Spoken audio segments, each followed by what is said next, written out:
¿Qué tal, muchachos? Bienvenidos a esta clase de química en la cual vamos a revisar qué es lo que sucede con los ácidos y bases. Tenemos que comprender cuál es la importancia de estas sustancias y cómo nos ayudan en la vida cotidiana. Pero para entender primero qué es un ácido y una base, vamos con el buen Ultraman, quien nos va a decir las definiciones de cada uno y cuáles son sus componentes. ¡Vamos con él!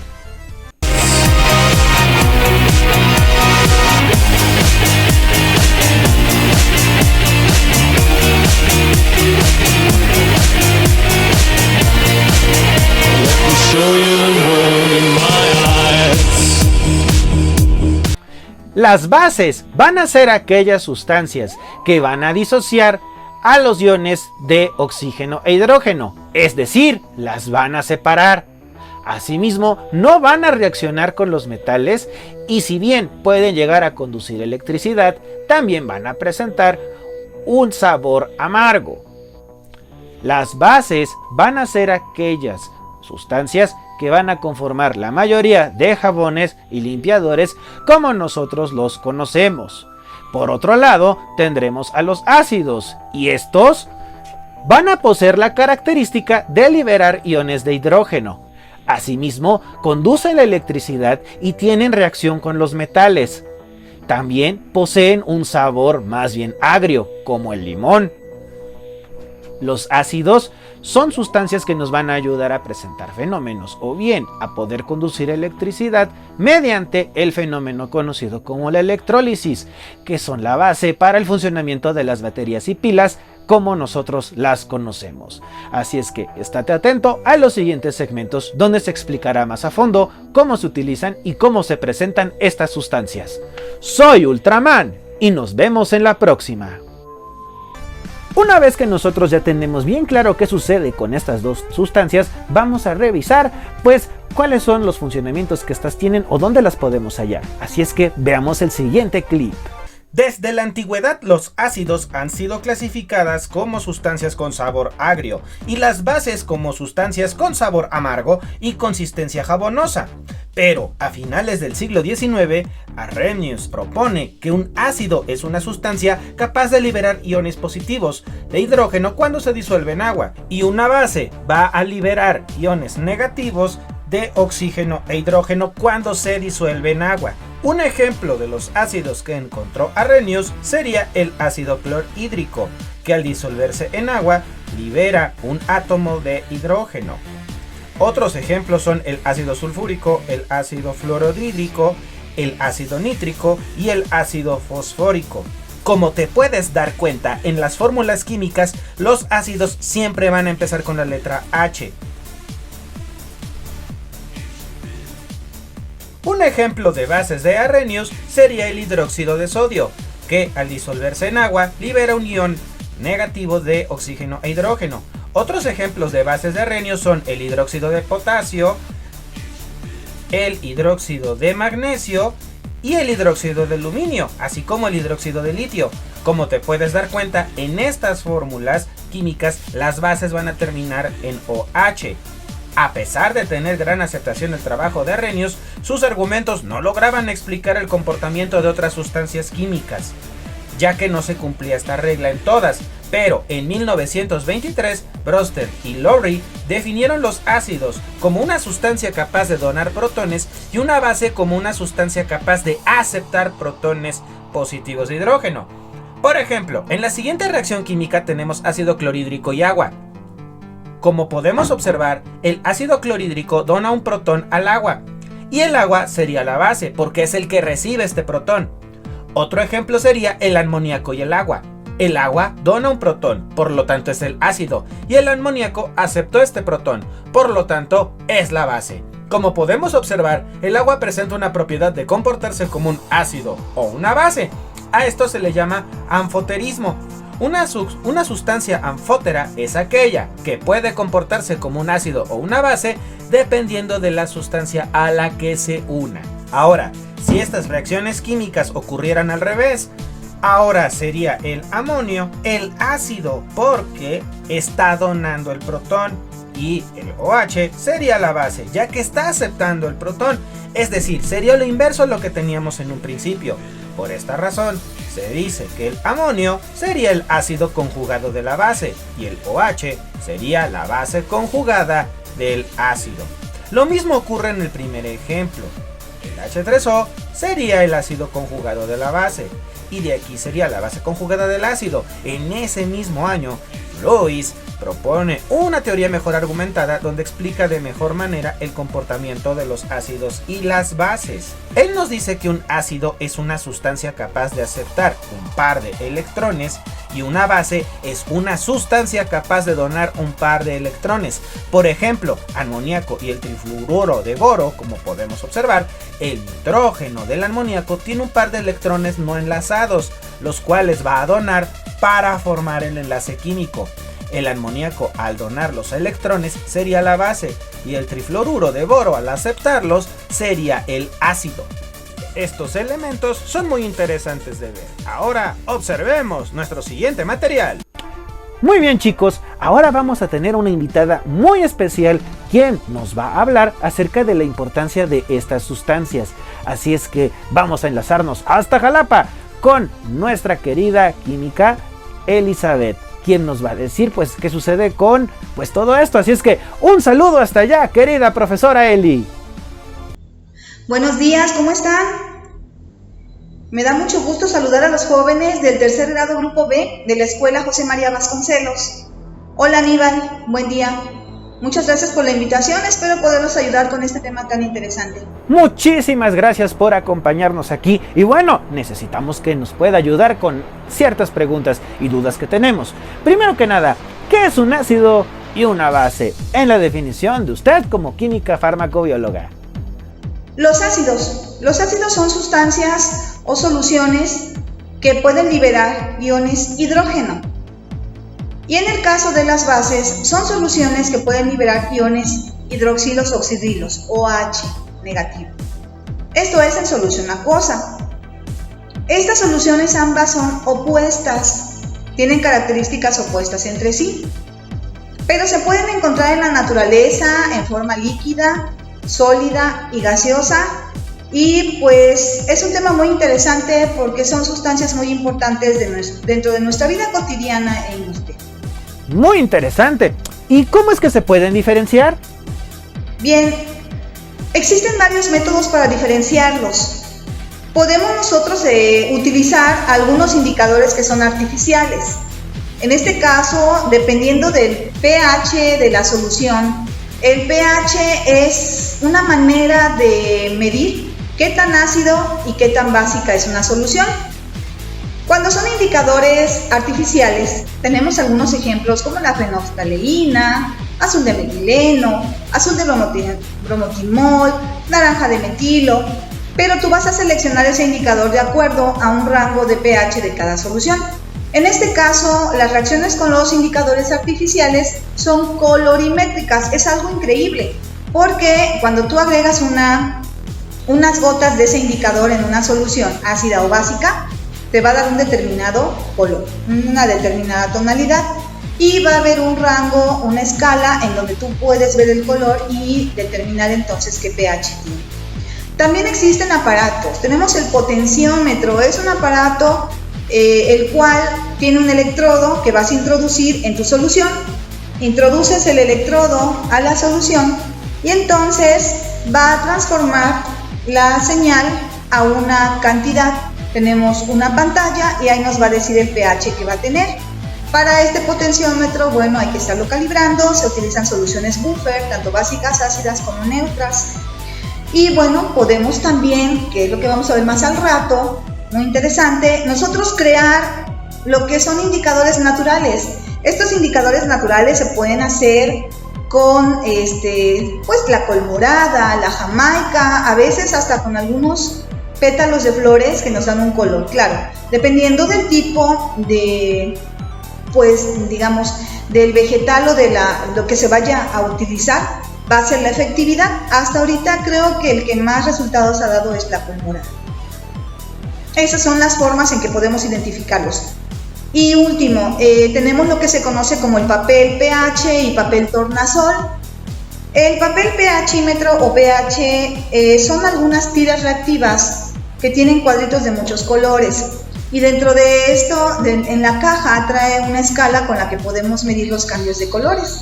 Y así de inmediato podemos saber qué pH tiene nuestra solución. Y en el caso de lo que es el papel tornasol, bueno, en el caso del papel tornasol, tenemos papel tornasol que nos puede también, dependiendo del tono, el cambio, determinar si es un ácido o una base. ¡Excelente! Oiga, ¿y en qué partes estas se pueden encontrar? Bien, los ácidos y las bases los encontramos en todos lados, en la naturaleza, en nuestra casa, en las empresas, en el andar diario. Por ejemplo, yo en casa puedo encontrar ácidos como son los cítricos, limones, naranjas, el vinagre que utilizamos en cocina, y algunos productos como los refrescos gaseosos son ácidos, el ácido muriático que se utiliza sobre todo en destapar los caños, ¿sí? Y en el caso de las bases, pues a veces utilizamos algunos medicamentos o soluciones como la leche de magnesia o lo que es el bicarbonato para neutralizar los ácidos de mi estómago, esas son bases. ¿Sí? Los productos como detergentes, los jabones, también el champú que utilizamos en casa, todos estos son productos que utilizamos en el diario, la pasta dental, son bases. Entonces, si nos damos cuenta alrededor de nuestra vida diaria, nosotros convivimos con los ácidos y con las bases día a día. Fascinante, muy fascinante, en verdad. Chicos, espero estén tomando nota. Bueno, ¿y cuáles son los usos o qué usos tienen en la química estas dos sustancias? Los usos que tienen estas sustancias son muy importantes. Por ejemplo, los ácidos los podemos utilizar, tanto ácidos como bases, en industrias alimentarias, farmacéuticas, textiles, químicas, etc. Por ejemplo, en el caso del ácido sulfúrico, se encuentra en las baterías de los autos. Y de hecho, no sé si en alguna ocasión han visto que cuando el ácido se desprende y mancha el exterior de las baterías, se forma un pequeño polvo blanco que es una sal. Pero bueno, igual las baterías que utilizamos para los aparatos, ahí tenemos ácido sulfúrico. En el caso también de los ácidos, muy importante el uso diario en la elaboración de yogures, en la elaboración de los quesos, porque deben de tener un pH ácido para poder precipitar y formar entonces lo que son las micelas de caseínas, los quesos, y poder después elaborarlo y separar el suero de lo que es nuestro futuro queso. En el caso de las bases, por ejemplo, la cal se utiliza mucho en el proceso de nixtamalización, ¿sí? Con esto lo que hacemos es ablandar el maíz para poder después elaborar nuestra masa, y le da características especiales al final a nuestro producto muy rico, que es la tortilla. La verdad es que los usos también pueden ser en la elaboración, por ejemplo, de los diferentes jabones. Es increíble que una base como el hidróxido de sodio se pueda unir a una grasa por una reacción de saponificación y elaborar lo que son los jabones, elaborar también champús. Entonces el pH en general, o sea, qué tan ácido o qué tan básico está un producto, es muy importante para la elaboración de productos industriales en general, ¿no? Entonces el uso de los ácidos y bases también los tenemos en nuestra casa. Los limpiadores, los pinos, los cloros, todos los limpiadores que tienen un pH ligeramente ácido. Y en el caso también de los detergentes, que son básicos, entre otros usos. Muy bien. Y a todo esto, pues, ¿cómo se puede revisar o observar estos comportamientos en la tabla periódica? En la tabla periódica, sí, o sea, todos los elementos que están en la tabla periódica tienen la propiedad de poderse unir y formar diferentes compuestos. Entonces, cuando ellos se unen, como lo conocemos por medio de un enlace químico, llegan a formar ácidos y bases, sales y otros compuestos. Generalmente, para poder identificar estos ácidos, ellos deben de contener un hidrógeno en su mayoría en su fórmula, y los hidróxidos o lo que se les llaman las bases o álcalis, pues deben de tener un OH presente en la mayoría. Entonces, todos los elementos, por supuesto, que en la tabla periódica que encontramos en ella, pues son importantes para la formación de estos compuestos. Muy bien. Ahora, pues bueno, vemos que está usted en un laboratorio. ¿Nos lo podría comprobar? ¿Cómo se pueden observar estos fenómenos en la vida diaria? ¿Cómo lo podemos comprobar? Perfecto. Por ejemplo, ahorita vamos a hacer un experimento muy padre, una práctica muy rápida. Pero antes de que lo elaboremos, yo sí quiero que se den cuenta ustedes de que al realizar este experimento se hizo un concentrado con una col morada. La col morada la puedes hacer de dos maneras. Uno, la picas y la pones en alcohol, lo dejas remojando de un día para el otro y entonces ese puede ser tu indicador. ¿Se acuerdan que platicamos hace un rato que era un indicador? ¿Sale? Entonces, este es un indicador natural, el extracto de col morada. Otra forma de hacer este extracto, que tiene un olor un poquito característico, es poner a hervir en pedacitos la col morada con agua, que fue lo que yo hice. Y tengo aquí mi extracto que es en color morado. Bien, vamos a tener en este vaso limón, vinagre, agua, que es como mi referencia, bicarbonato, tenemos amoníaco y tenemos lejía o hidróxido de sodio o sosa cáustica. ¿Ok? Entonces yo voy a ir agregando a cada uno de ellos lo que es mi indicador y se van a dar cuenta que existe un cambio increíble de color. Si ustedes lo comparan con lo que es una escala de pH, la escala de pH tiene una diversidad de colores, pero bueno, vamos a ver. De este lado están los ácidos, las bases, y de este lado están los ácidos y en medio tenemos la referencia. Vamos a ver qué sucede con el limón. ¿Ok? El vinagre.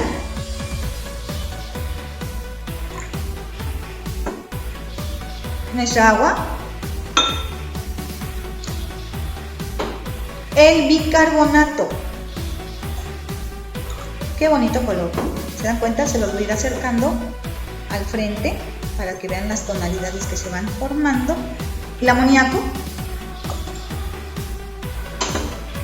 Y por último, lo que es el hidróxido de sodio. ¿Se dan cuenta las tonalidades que tienen? En el lado de las bases, nosotros tenemos tonos que son así como un amarillo verdoso, ¿sí? Amarillo y un color es como un verde agua. Mi referencia es el color morado de la col morada y los rojos que son los ácidos, ¿sí? Este experimento nos puede ayudar a formar una pequeña escala de pH de los ácidos y bases. Si nosotros hiciéramos o pusiéramos más productos del lado de ácidos y bases, podríamos realizar y obtener más colores y compararlos con la escala de pH. Esta es una reacción colorimétrica que al momento de que se vacía mi extracto de col morada, en ese momento viene el cambio de color. De esta manera yo comparo con la escala de pH que podemos encontrar en cualquier libro, texto o en internet y van a detectar de acuerdo al color cuál es el pH aproximado. No es una forma de calcular el pH muy exacta, pero sí nos da una idea de qué pH tiene el producto. Sí, podemos diferenciar los ácidos y las bases porque, por ejemplo, los ácidos tienen sabor agrio, las bases tienen sabor amargo. Los ácidos son altamente corrosivos y queman todo lo que es la materia orgánica. Las bases generalmente van a destruir todo lo que son las grasas. En el caso de los ácidos y ambos y bases sí son buenos conductores de la corriente eléctrica, pero cuando están diluidos en agua, en una solución acuosa. Si tú sientes, los ácidos son un poquito pegajosos, mientras que en el caso de las bases, como los jabones, son resbalosos al tacto, ¿no? En el caso de los ácidos, el pH de los ácidos es menor a 7, de 6 a 0. El pH de las bases es mayor a 7, de 8 a 14. ¿Ok? Y en el caso también de los ácidos y bases, son sustancias, los ácidos que tienen iones hidrógenos y las bases tienen iones oxidrilo ¿ok? OH es negativo. Otra de las diferencias es que los ácidos al agregarse a la base van a neutralizarlos y viceversa. Si a los dos, vamos a ver que yo agarro un ácido y una base, vamos a pensar que yo agarro mi bicarbonato y el vinagre en una proporción equivalente, se van a neutralizar. Y al neutralizarse van a formar una sal y agua, perdiendo sus propiedades y formando una sal. Por ejemplo, si fuera lo que es hidróxido de sodio más ácido clorhídrico, puedo formar la sal de casa y agua. Y es increíble porque el ácido pierde las propiedades, igual la base pierde las propiedades que tiene como de corrosiva y se vuelve una sal que es hasta comestible, ¿no? Y bueno, otra de las diferencias es que podemos utilizar un papel tornasol, ¿sí? Este papel tornasol azul, al momento de que lo introduzco a los ácidos, se tiñe de color rojo, y el papel tornasol, al momento de introducirlo a las bases, se tiñe de color azul. Estas son algunas formas de diferenciar los ácidos de las bases, chicos. Son propiedades que les dan las características especiales a todos estos compuestos. Muchísimas gracias por su participación y su colaboración, querida profesora Elizabeth. Pues me dio mucho gusto estar con ustedes, espero que les haya ayudado un poco lo que les platiqué acerca del tema y los invito a que conozcan más acerca de los ácidos y bases y de la química, que es algo muy interesante. Que tengan un buen día todos. Muchas gracias, jóvenes. Hasta pronto, Aníbal. Y bueno, chicos, ahí lo tienen. Recuerden que todas estas sustancias las podemos revisar y encontrar en nuestra vida cotidiana y en ciertas sustancias como las que acaba de manejar la profesora. Recuerden tomar nota y estar pendiente de cuáles son aquellas circunstancias en las cuales podemos revisar, observar y sobre todo también pues poder manipular estas fuerzas químicas que gobiernan estas leyes. Así es que nos estamos viendo en la próxima. Soy Aníbal y estamos en contacto.